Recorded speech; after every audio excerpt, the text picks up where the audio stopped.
Valerie Beach Hotel and Seven Seas Water St. Martin are also proud partners of this program. Good evening, everyone, and welcome to the program. This is Now You Know, all about rental agreements. Whether you have a contract, a lease, or a rental agreement, preparing contracts, leases, and rental agreements may not be as easy as you may think. Member of the Rent Tribunal, or the Rent Committee as we may know it, Mr. Edward Jacobs is joining me again today to decipher and to clarify and also explain why all lease agreements and contracts are not created equal. Mr. Jacobs, welcome back to the program. Thank you. It's always Good good afternoon. to have you here. Last time we spoke off mic, you informed me that another issue that a rent tribunal is encountering or is constantly bombarded with is with the wording in a rental agreement. That people are making big mistakes when they use generic or American leases or lease agreements, because the Dutch law and the American law is not the same. So I'm glad to have you here to break it down and explain the differences in these agreements. Now, from what I've found out, a rental agreement is a contract or a rental, usually written between the owner of a property and a renter who desires to have temporary possession of the property. It is distinguished from a lease, which is more typically for a fixed term. As a minimum, the agreement identifies the parties, the property, the term of the rental, and the amount of rent for the term. The owner of the property may be referred to as a lessor and the renter as a lessee. So talk to us about the agreements and why some agreements or rental contracts may not be or may be illegal. Okay. Good afternoon, Valerie. It's good to have you here. At a Thank given you. moment, renting properties is a business, right? Like all businesses, there are laws that the business have to keep up. The owner, whatever they're going to do. For renting properties, there's a law that was promulgated in 2014 in the Civil Code, book number 7, and that law explains exactly what the lessee have to do and also what the lessor has to do. So they have obligations. And quite sometimes we find some agreements that was made by the lessor that doesn't go, it goes into contradiction to that law that I just explained. It's a law that was promulgated by the government. Our parliament made it as law. So that law is the law that governs all renting of properties. It can be buildings, it can be also land. Okay. So I believe that the persons who are renting the properties, they're supposed to make themselves knowledgeable, familiar with what the law states. And then they can work that out in agreement with their the tenants, the persons who, the lessee who's going to rent the property from them. Okay. Talk to us about where we can find this law. Because if we have someone who, a landlord for instance, who wants to make up a lease, where can they go to find this law to be able to write the proper lease? That law, you can find it, you can Google it, you can go on the government website. And it's a law from 2014, book number 7 from January the 9th in 2014. And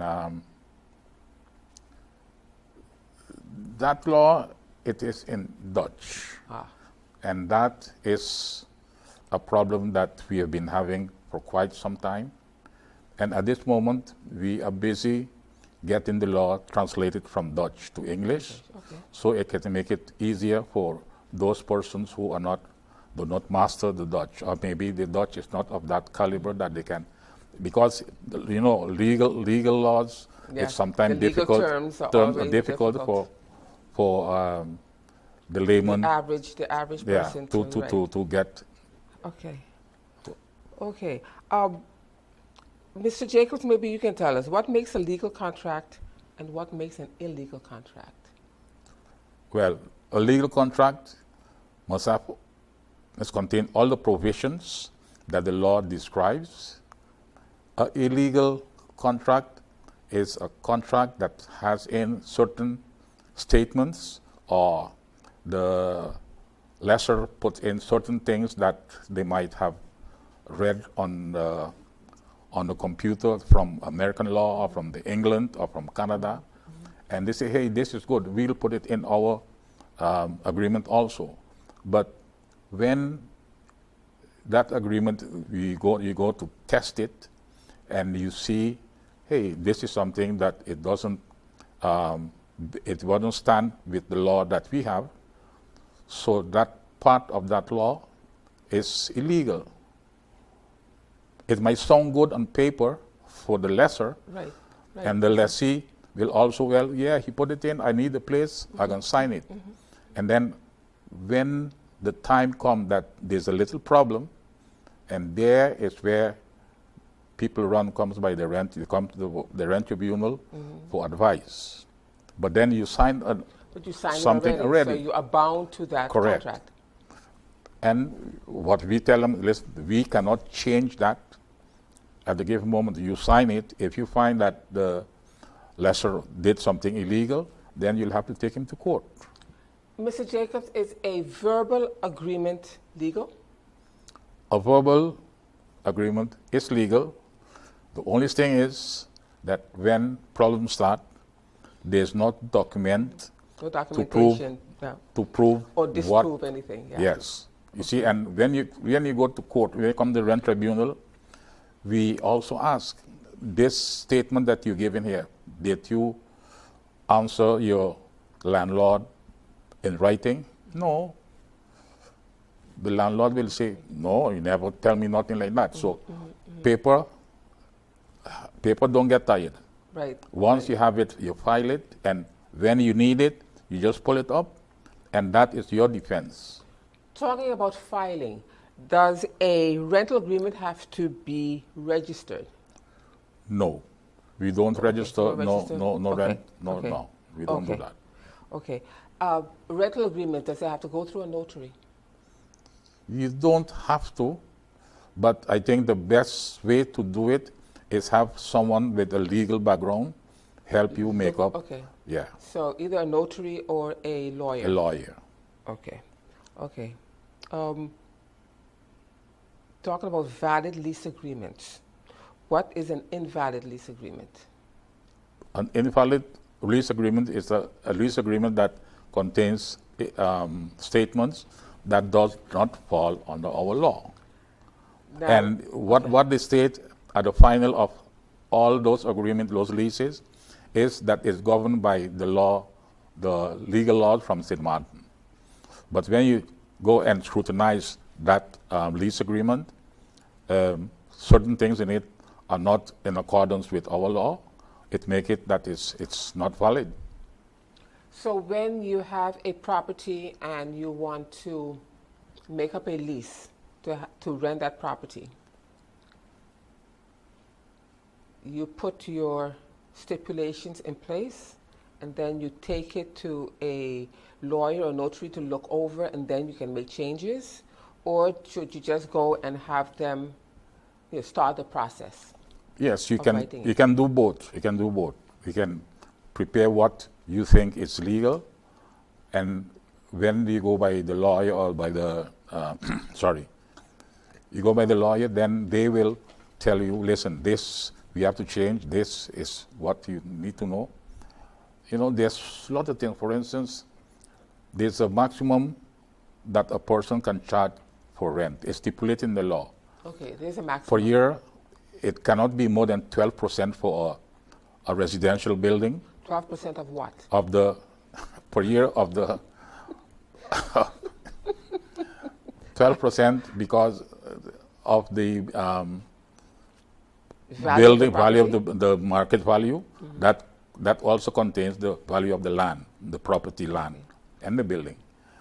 And for commercial buildings, it's 14%. Okay. So sometimes you see persons charging a certain amount, and you say, hey, but this is more than 12%. The 12% is the maximum. It doesn't mean that you have to charge 12%. It's the same thing like with minimum wage.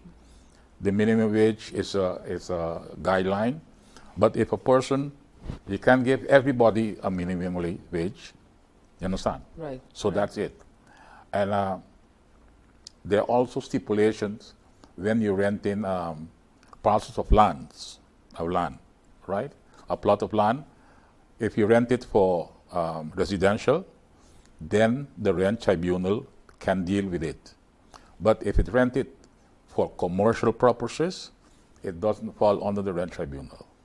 You have to go, any dispute has to go directly to court. Oh, so you don't deal with commercial properties?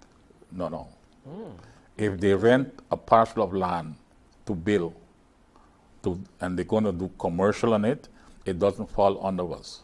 Okay. But if you have this building and you're going to rent it For for commercial purposes, right. yes. Then it runs yes. under. Okay. When is a new lease required?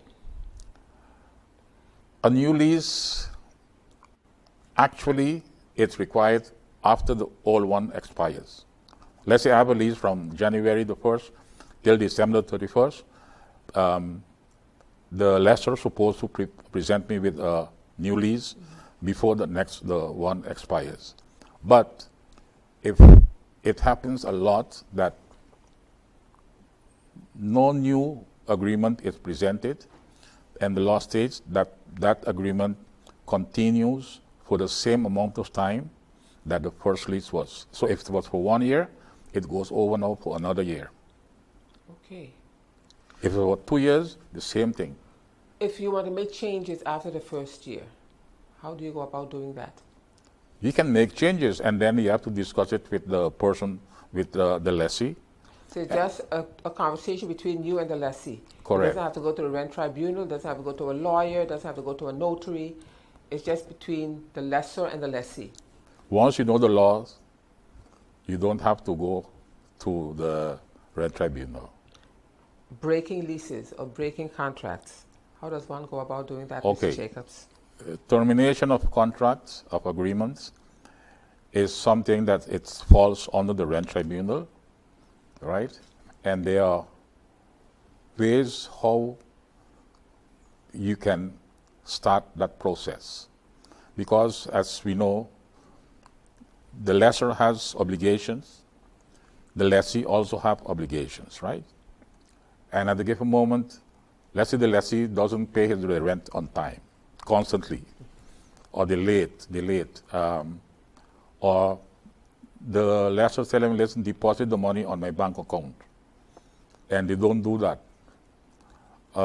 If they have 3 months that they didn't pay the rent, that is a possibility for the lessor to file a request for termination of the rent agreement, and that has to be dealt with by the rent tribunal.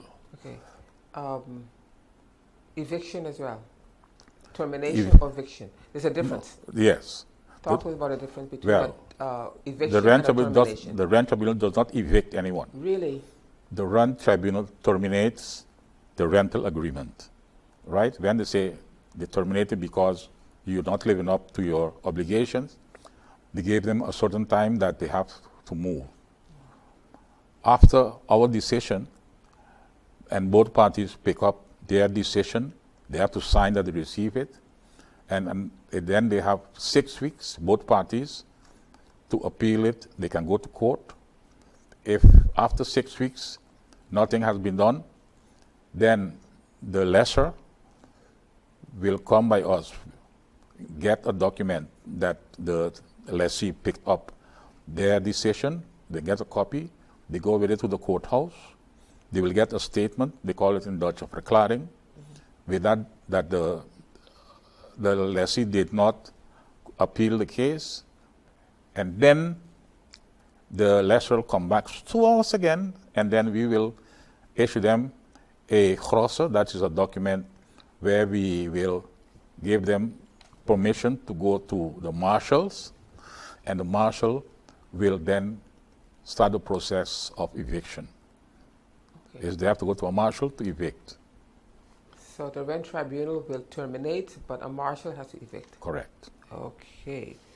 Okay.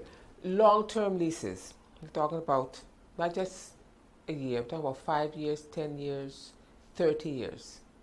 Is a 30-year lease legal?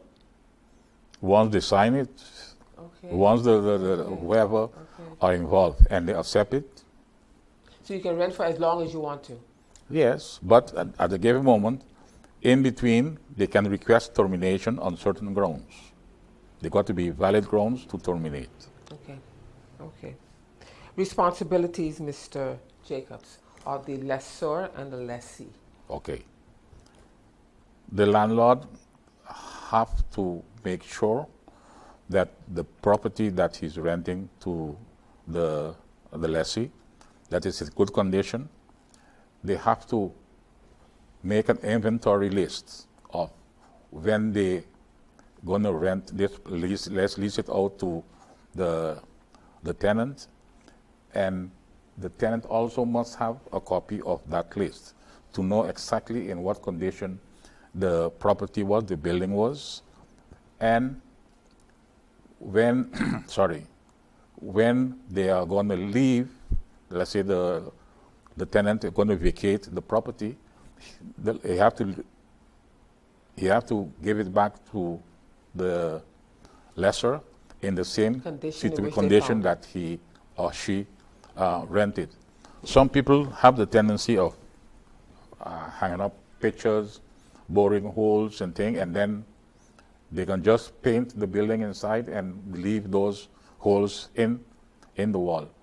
Then the landlord can say, well, you have a deposit. That is what deposit is for. And the deposit is to repair damages that have been done or left in the building.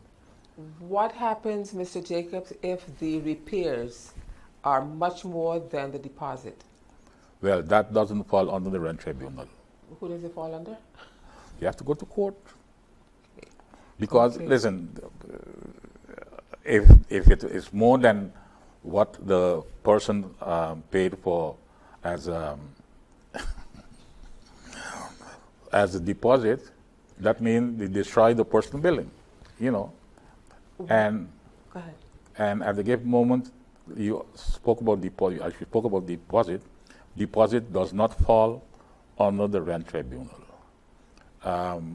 We made a proposal, and it's with the government to do certain things so that that money can be placed in escrow, and then the parliament will have to decide who has the last word over that amount of money. It's the court or the rent tribunal. Because a lot of people, when they're leaving, the landlord tell them, no, I'm giving you back no deposit, or they give them half of the deposit. Let's say a fire damage a building, right? Not this building, but the building next to it, and your building get damaged, and the person cannot live there anymore. So the person want to leave. Some landlords say, no, I give you back no deposit, or I'll give you half or quart. Because the deposit is supposed to be secured, so when the persons are leaving, that you have the money to give them back if the place is in good condition. True. Also, the law states that small repairs are the responsibility of the tenant. Small, little things.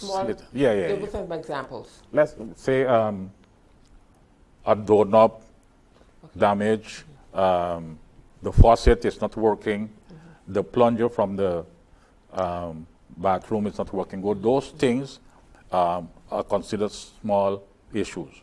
But when the person rent the place and he notices that those items are not working properly or are broken, then he has to tell the landlord, listen, Exactly.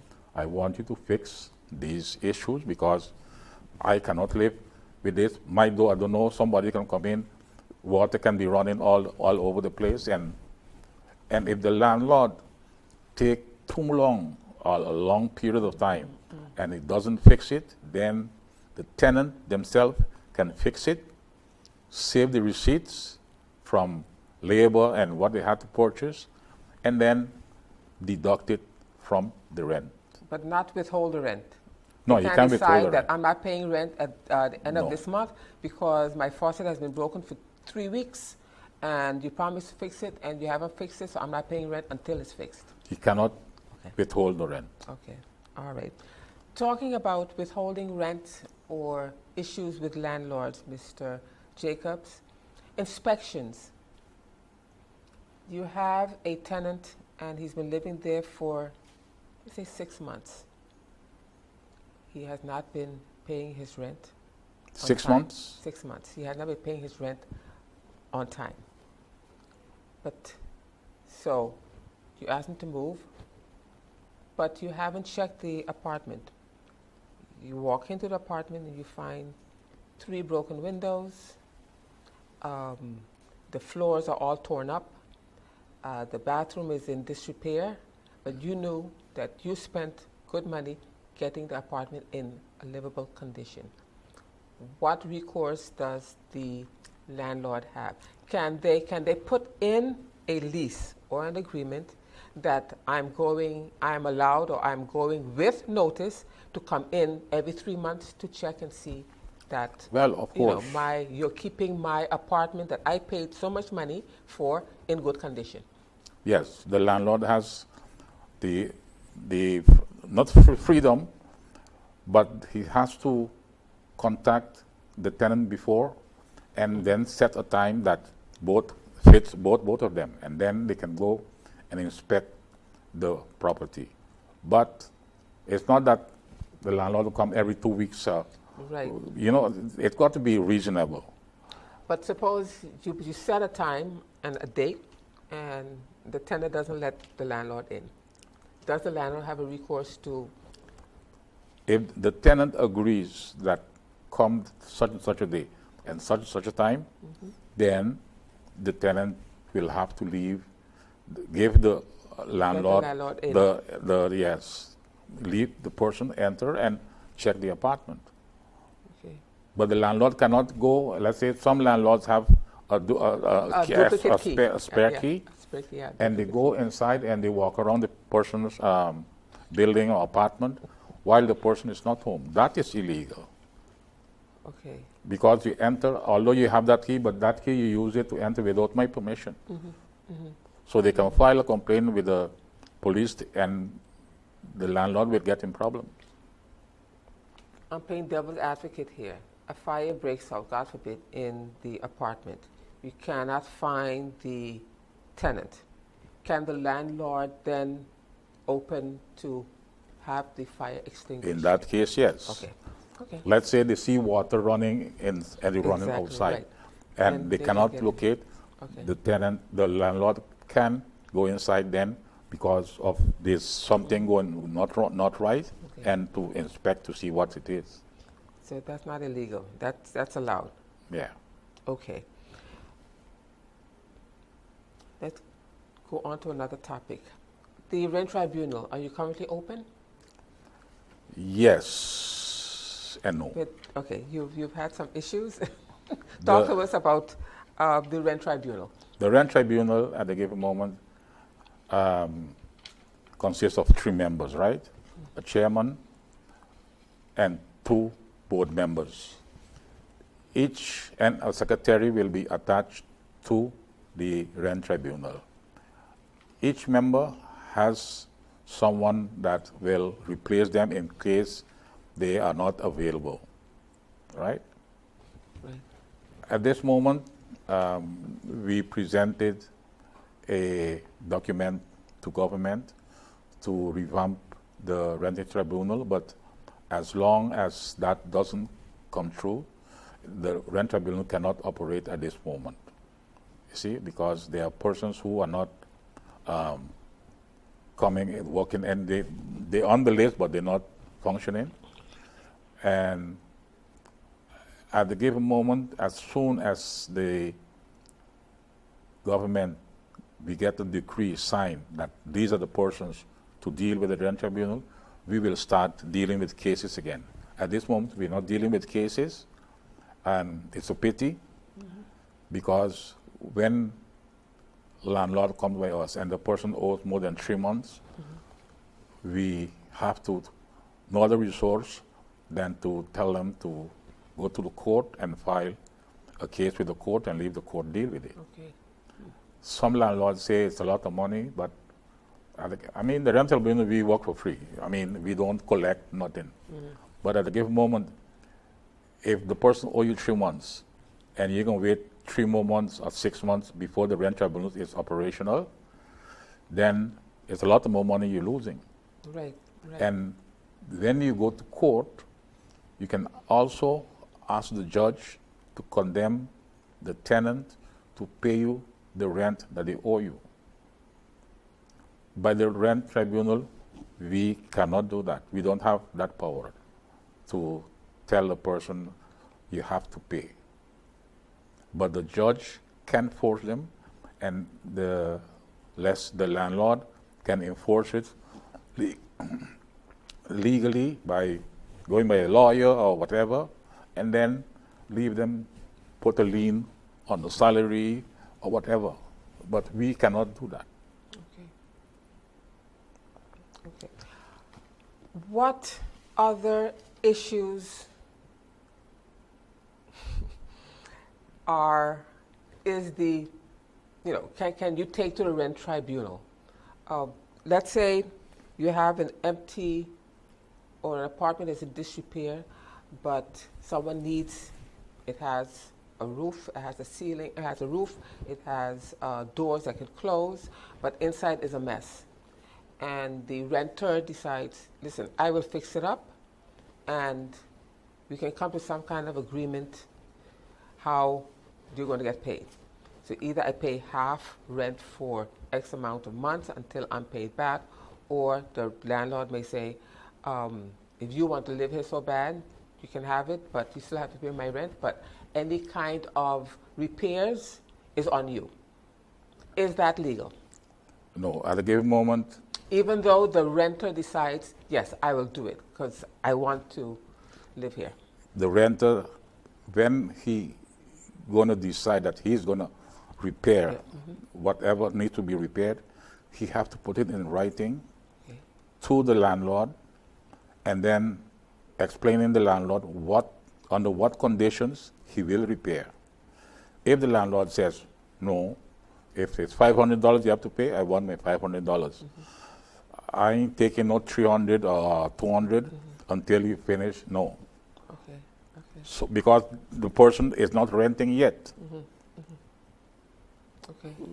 But once the person is in the property and there are things that the landlord has to repair and the landlord does not repair them, after he send notice to him in writing and the landlord doesn't do anything to make his living comfortable, he can repair those damages, whatever they are, as I said in the beginning, and present the bill to the landlord. Listen, these are what I dealt with. I fixed all of these things, but it's got to be reasonable, right?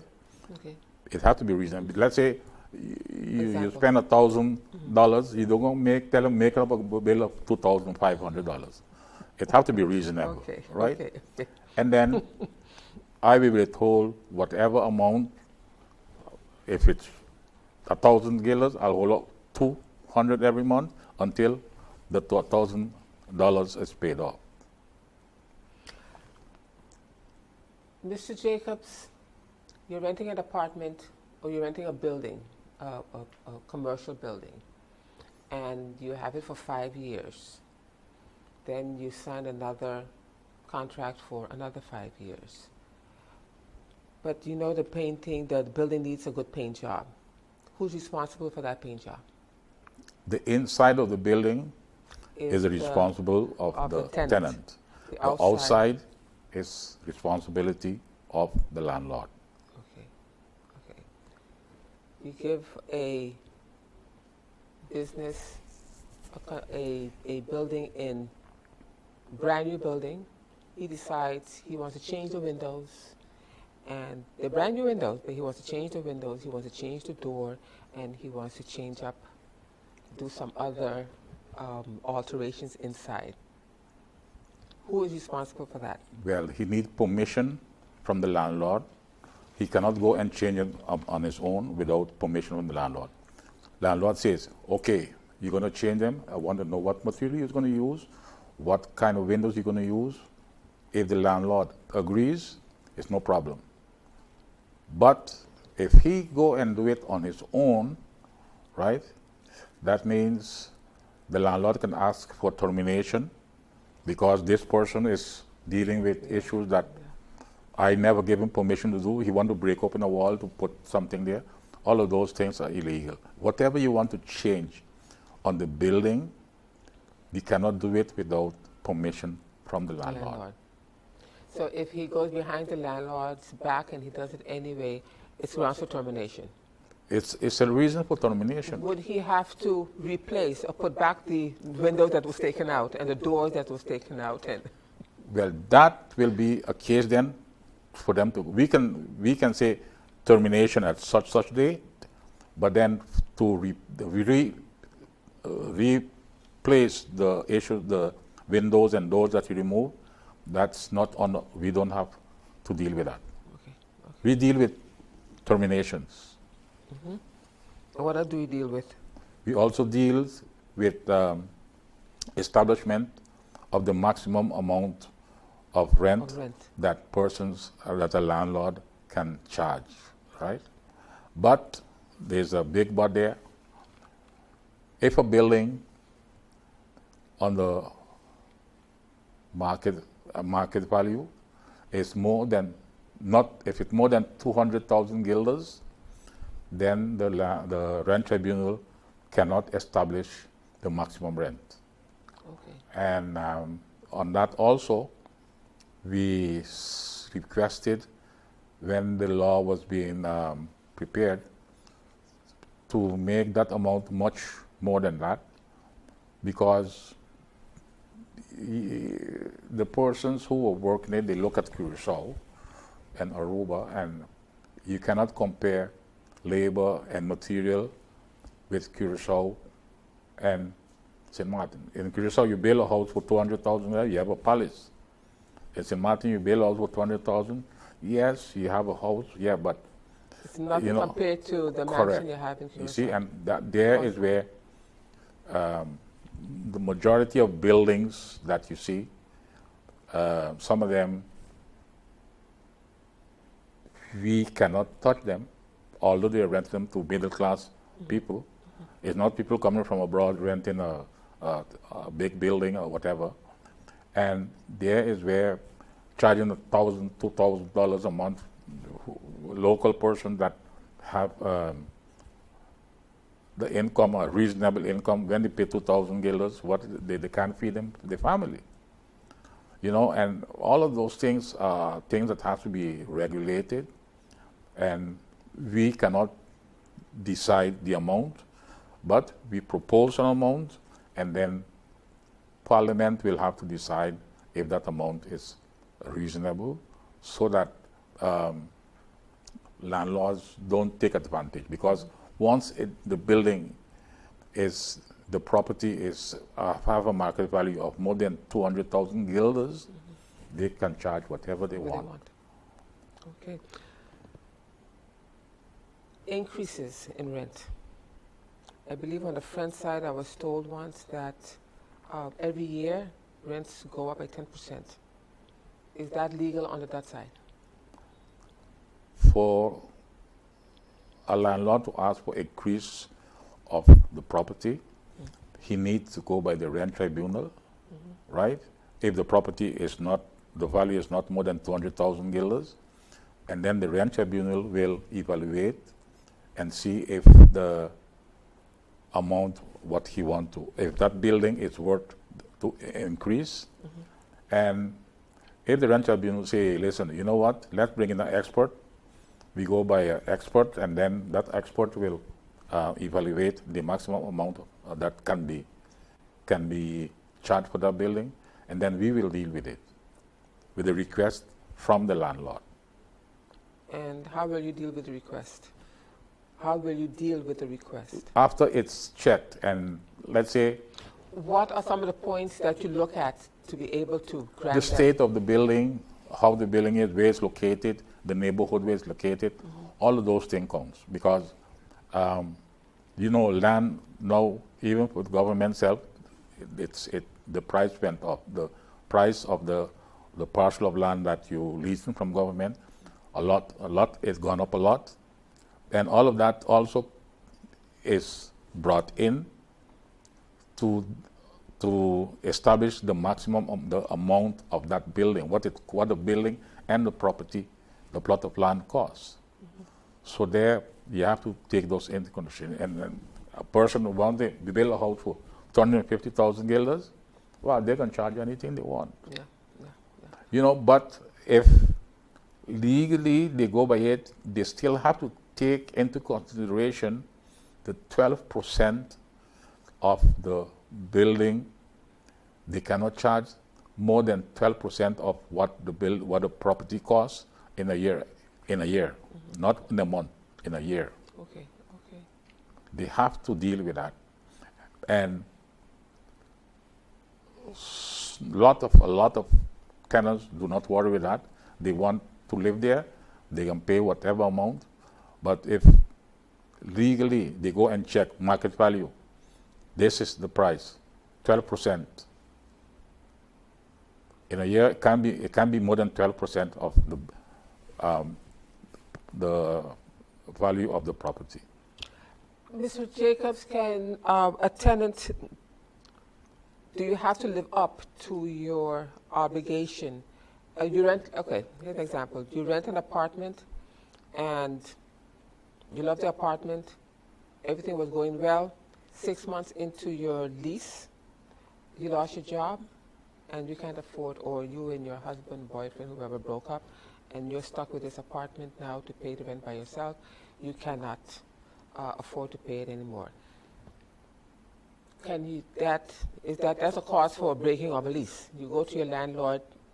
Can you break that lease and say, listen, I can't pay it anymore? If the landlord is reasonable, because a lot of landlords put in their agreement that 3 months before the person vacates, before the rent, before the agreement expires. So the tenant have to notify if they're going to remain or they're going to leave. And the landlord also must have 3 months to tell the tenant that, listen, I am not going to renew the lease when it's finished. Now, the person is jobless, they can't pay the rent. So for that landlord to say, no, I don't care if you have to pay me, you can't break the lease, to me it's not fair. I mean, you're doing business, but you have to be fair in whatever you do. You see. Okay. The 2014 law that was passed back in 2014, how much of an input did the civil code, the civil code, how much of an input did the Rent Tribunal have when this law when this law was being prepared? When it was being prepared, it was. Because how old was when was the last time it was done? Before 2014? 1950s, right? It was a long time before that. Yeah. Small things were changed, but the broad scope of the law, it had been changed drastically in 2014. Okay. And with certain issues, the Rent Tribunal was not questioned. They had meetings with the Rent Tribunal, and the Rent Tribunal brought in their proposal. For instance, with this 200,000, our proposal was much higher than that, but it was left at 200,000, and our Parliament accepted it. So There's nothing we can do. But since you are the rent tribunal and it comes down to, certain things that you are responsible for or that you have to deal with, I would think that they would want your input as much as possible, for a fair outcome. Yes, of course. I mean, we had a meeting with Parliament last year where we brought all of these points forward, and the Parliament is busy looking into them and see what they can do. Besides the raising of the property of 200,000, what other changes were made to the civil code? Well, Mr. Jacob, do you remember? Can you think of anything? 2015 civil code. not 2014. 14. No, the civil code, that book 7, it deals specifically with rent. We call it in Dutch landsverordening huur. So anytime you want to rent building, plot of land or whatever, that is the law you have to look at, because the civil code has different other books, other regulations. So changes were made 2014. Well, changes were made, yes, but the changes they were But they weren't big changes. no, They were minor changes. No. Those changes were reasonable changes that everybody's supposed to be able to live with, and for instance, it's something that was there all the time. If the tenant is not behaving like as a good tenant constantly, that's also reason to request termination of the lease agreement. It was there all the time. If you're not paying your rent constantly on time, or where you're supposed to pay it, also it's a reason for request termination of the agreement. You have a difficult tenant. They have a 1-year lease. 3 months into the lease, he becomes very difficult. He or she becomes very difficult. You request, you go to the rent committee, you tell them, or the rent tribunal, you want this person out. Every night he or she plays loud music. They have a set of dogs that's all over the place, making a mess in front of your property as well as theirs. They refuse to clean it up. It's just difficult. They're honking the horn. They block you from getting in. You go to the rent tribunal, 3 months. You give them 3 months to move. The landlord goes to the rent tribunal. The rent tribunal gives the tenant 3 months to move. Yes? If the rental... Is that the process? If I want to get them out, I have to go to the rent tribunal? The time that the rental tribunal give the tenant to move, it depends. It can be 3 months, it can be 6 months, it can be a year. Why that long? It depends. All situations are not the same. Okay, but what I'm trying to get at is you give them a time to vacate. Yep. And they refuse to vacate. Then what other recourse does the landlord have to get them out? The landlord will have to come back. I explained it just now. Come back to us, pick up that this person received the notice that they have to leave, and the landlord also have to send the tenant a notice after the hearing that, listen, this is the hearing decided.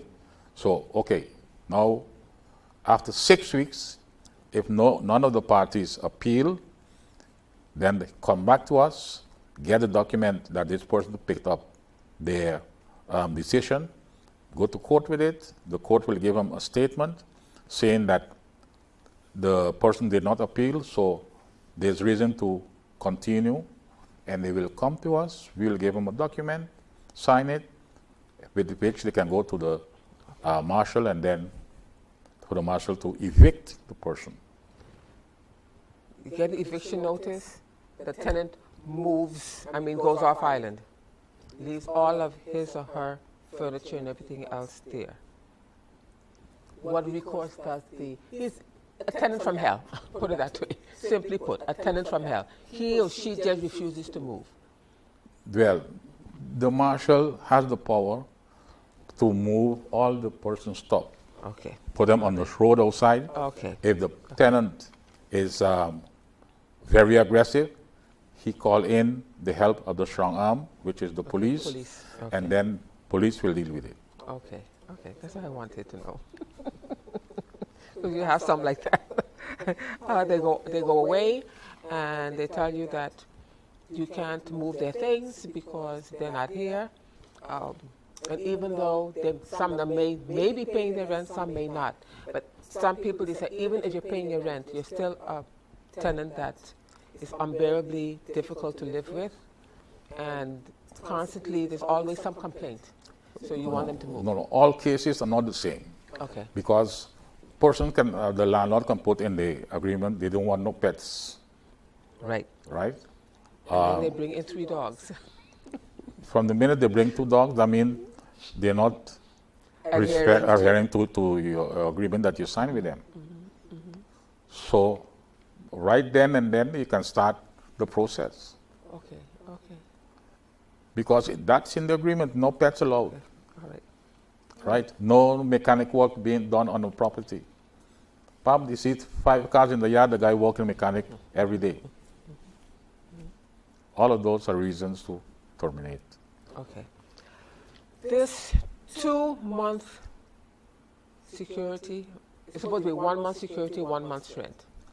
Some landlords decide, okay, what is it? What is it? I do not know. Oh, Some landlords, everybody can charge whatever they want. that's what I'm saying. Some landlords charge 2 months, some charge 1 month, some charge 3 months. Because the deposit, we cannot decide how much deposit you're going to pay. Neither we cannot decide, take a decision that you got to get back your deposit when or where. If you want anything to do with deposit, go to the court. It's the same thing with GEBE. You know, people rent apartments and they leave the meter box on their name, right? And now the person doesn't pay, and then they want to come to the rent tribunal. Listen, they're going to cut my light and my water, but the person didn't pay. They pay the rent? Yeah, they pay the rent. Sorry. Go to court. Okay. Okay. We have to talk another program about when you go to court, when you don't go to court. Do you deal with issues from the popular thing right now with Airbnb? Do you deal with those issues? We did not, because you see, they fall under hotels. Oh. Because they are property. They're rentals. They're rentals, though. Yeah, they're rentals, but the majority of them are not being rented to persons residing on the island. Because most of those B&Bs, some of them... right, they come from abroad. Yeah, they come from abroad, and let's say the hotel can charge them $100 a day. They can get this place for $60, $70. No one is going to complain. Right. Until people start complaining that this is a rip-off, or whatever, this place that we rented is not reasonable for it, then we will start looking into those items. Because, listen, the B&B, it falls on the hotel? We don't know. Let's say a building in the harbor. They have rent in the harbor. We cannot touch those things. So, yeah, there are different places where you cannot, if they want to deal with it, they have to go straight to court. Okay. It doesn't fall under the rent tribunal. Okay. So just to recap, you deal only with residential properties and commercial properties. Commercial buildings. Depends where the property is located. Okay. You have a commercial property in the harbor, Right. can deal with it. In the hotel, But on Front Street, on Back Street, no, that's normal. that's normal. That's not a hotel on the harbor. No, but that is a commercial Yes, property. yes, commercial property. As long, don't forget, that commercial property was built there and rented. Not that the tenant leased the land and then build a commercial property on it. At that moment, rent tribunal has nothing to do with it. Okay. Okay. You deal with the structure itself, Yeah. and not the land that it's on. No. Or Only if the person leased the land for residential, he build a house, and they're going to live there, then yes, the rent tribunal can take decision on that. If they have the land and decide to build apartment building, an apartment building or apartments, you deal with that also? It's No. commercial. Okay. If you have apartment, the people have to pay. So it's business you're doing, and that's what I said in the beginning. Renting properties is a business. If you want to open a bar, you got to check what are the requirements for you to open a bar. If you want to rent buildings or land, you got to study the law and know what the law states. Okay. It's simple.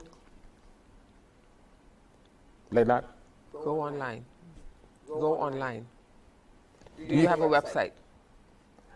We are busy now with setting up a website, and probably in the next 4 months, if everything is working properly with internet and so forth, then it will be launched maybe in 3 to 4 months. Okay. 3 tips to leave us with, Mr. 3 tips, suggestions to leave us with when it comes to the tenant-landlord issues. Well, one thing I can say at this moment, we get a lot of walk-ins since 2017, where people lost their job. Then COVID came in, people don't have a job and so. And I can remember in 2017, government requested the landlords to put their hand over their heart and, to meet the tenant where they can. Halfway, yeah. Then COVID came in, and it became worse. But some people are some tenants are abusing the system. They say, I'm not working, I'm working only 3 days. And the landlord says, okay, pay me so much, while they're working the full, they're getting the full salary. Or they can come say, they didn't pay me this month, I don't know what, and both sides have to be reasonable. You can't live for nothing. Yeah. Because the landlord rent you because he has obligation also, and I think everybody, both parties, have to be fair and do the due diligence, and I believe that after this interview, I think a lot of people will realize that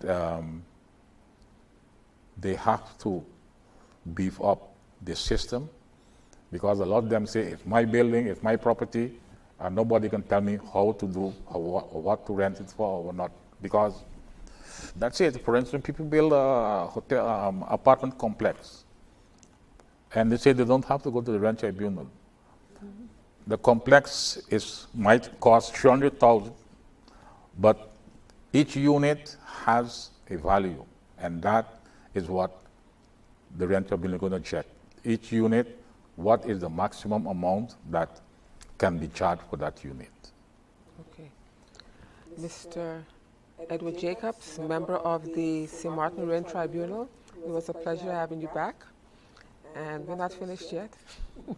Wow. So I look forward to having you back. There's always tenant-landlord issues that we can discuss.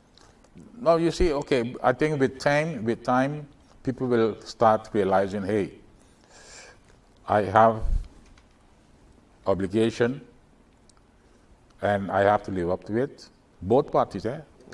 And once that is regulated, it won't be no problem. Okay. Thank you so much for being here, and I look forward to having you back. And with that, everyone, we've come to the end of the program. My guest today was Mr. Edward Jacobs. He's a chairman. No, I'm sorry. He's a member. A board member I keep thinking, the board member of the St. Martin Rent Tribunal. He's been there for 20 plus years.